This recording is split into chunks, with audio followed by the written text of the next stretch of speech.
Hey all, welcome to DOSBox. So, I'm playing Command and Conquer, and one thing to know about Command and Conquer is that perhaps doesn't capture it very well. So I figured I'll just go back to the DOS version of the game and play it in DOSBox. Anyhow, first things first, to mount it and get this underway. So I put it in like that. And I'm going to use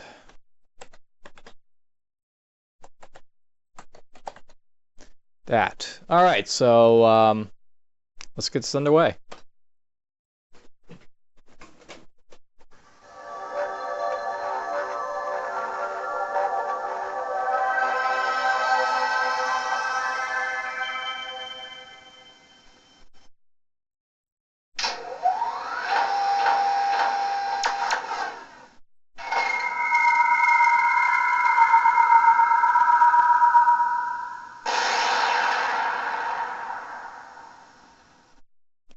So that's the intro to Command and Conquer, but I'll note that you only see that the second time onwards when you start looking at this game.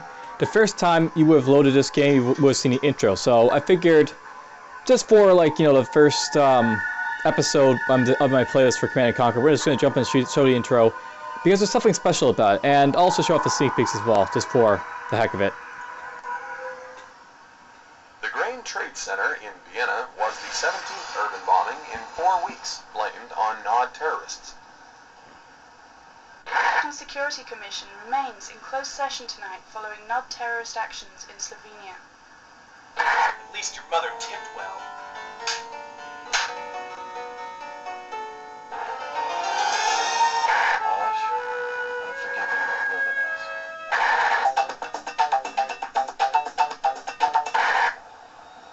Tiberium harvesting methods instituted by the Brotherhood of Nod increased profitability by 49%.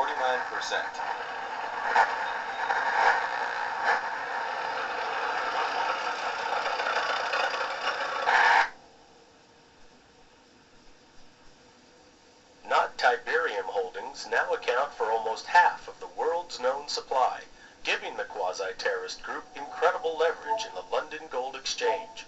On the domestic side,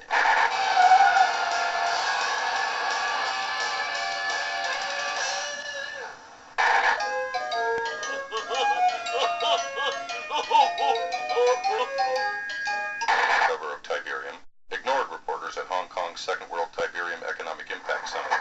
Mobius is expected to refute charges from the scientific community that Tiberium might be dangerous.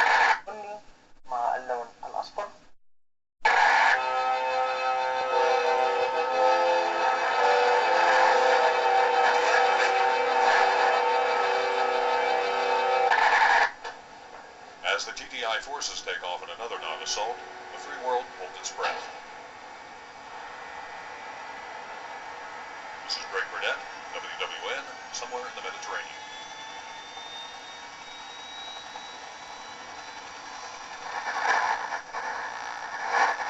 are you picking us up?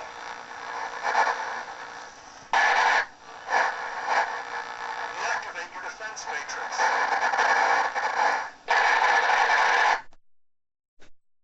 So that was the intro.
And that was a sneak peek for the prequel.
And that was the quote-unquote sequel.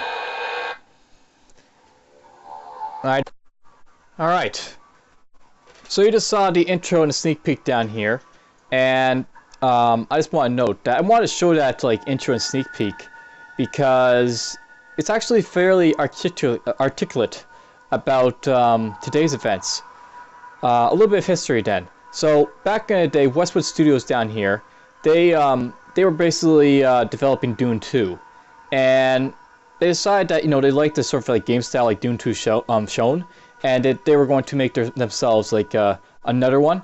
They were thinking about initially doing like a fantasy type of setting for Command and Conquer, but they decided that with like events in like the Gulf War back in the day with Iraq, I think it was, and Kuwait and all that, they were going to do like a military one. And as a result, Command and Conquer here came into being from that.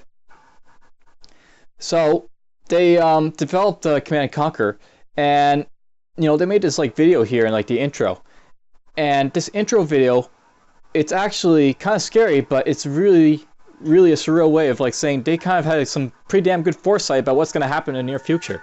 Obviously, there's like no Tiberian problems, like there's no alien life coming down and threatening Earth and all that. But basically, we still have like the terrorist attacks and the third world nations and the second world nations, wherever else, basically rising up and tyranny and all that, and problems are occurring in the world. Now, I suppose you can say that anyone could probably guess that that's just the history of human nature and all that. But this game really is a fairly good way of like showing off that people probably did see this happening, I guess, or a worst case scenario, like of the world like just basically caving in on itself. There's like the good side, the first world nations, and the bad side, the other guys. But that happened, and basically this game's like sort of foresaw it. There's also there's two sneak peeks in this game. One was for like Red Alert, the prequel, and the other was for like Tiberium's Son, which was the quote unquote sequel to this game, Command and Conquer. So I always want to note that this at this time, this game was made when Westwood Studios was alone and not part of Electronic Arts. Eventually, though, Electronic Arts came in and then they bought Westwood Studios, and like if you look at Tiberium's Son, you'll see like in it there's gonna be a big giant logo of Electronic Arts at the time. So they came in, they bought Command and Conquer, and well, I guess the rest is sort of history. Eventually, EA came in, pretty much destroyed Command and Conquer. It basically turned it to ELA Los Angeles or whatever. And yeah, basically the CNC games today, they really don't have the value that they used to, like they do in the olden days like this one. But it would have been really interesting, I think, to see like what Westwood could have offered. They obviously offered quite a bit. They they had like some good ideas, I think, for the like the universe of Command and Conquer. One of the things they did that I actually played was Command and Conquer Renegade, and that's basically a first-person shooter. And it would have been interesting to see like this mech warrior idea that they were gonna go with, I guess, at that time. I assume EA came in and canceled it, or maybe they decided it wasn't that great of a game and they stopped it. But it would have been interesting, I think, for sure. Alright, so I've rambled on long enough about the intro and sneak peek. Let's tell you a little bit about what I plan to do with this game. So, if you look at this, you'll see I've got new missions, start new game, and all this other stuff. So start new game will lead us to like the 2 campaigns for GDI and NOD. Those are the original campaigns that Command & Conquer started off with. And I plan to go through the GDI campaign first. I'm going to basically try and hit every single mission, or at least every relevant mission that I can try and get to. And then after that, we'll just basically complete the GDI campaign. Then we'll move over and do the NOD one. New missions up here, they basically represent the covert operations missions. You have like all of like the additional GDI ones and the NOD ones. I may do these ones, I'm not really sure. Like there's some really interesting ones I always like Cloak and Dagger, Hostile Takeover, Under Siege. These are like some really fun puzzle type missions that you get. Not sure we'll do them, but we'll see. We'll see where the future though takes this like playlist. This is just episode 0 for more or less this playlist, and well, I guess I should say something about my youth about this game. I want to note that Command & Conquer, I like initially started playing this game through a demo, and in a way, this was like the first RTS game I played due to the demo. It wasn't exactly the first game I played through entirely, because I actually got Red Alert, the prequel, because it was coming on sale at the time, and I thought I'd play that game first, or my dad bought the game for me, and then I played that one first as a result. But eventually I came to Command & Conquer, and it was, I'll say I like Red Alert, the prequel. It's actually really interesting, but this game was a lot better. I really enjoyed the original Command & Conquer quite a bit. Anyhow, I hope you enjoy it, much like I enjoyed this game, and time to go back down memory lane, basically. Take care. Let's get this on the way.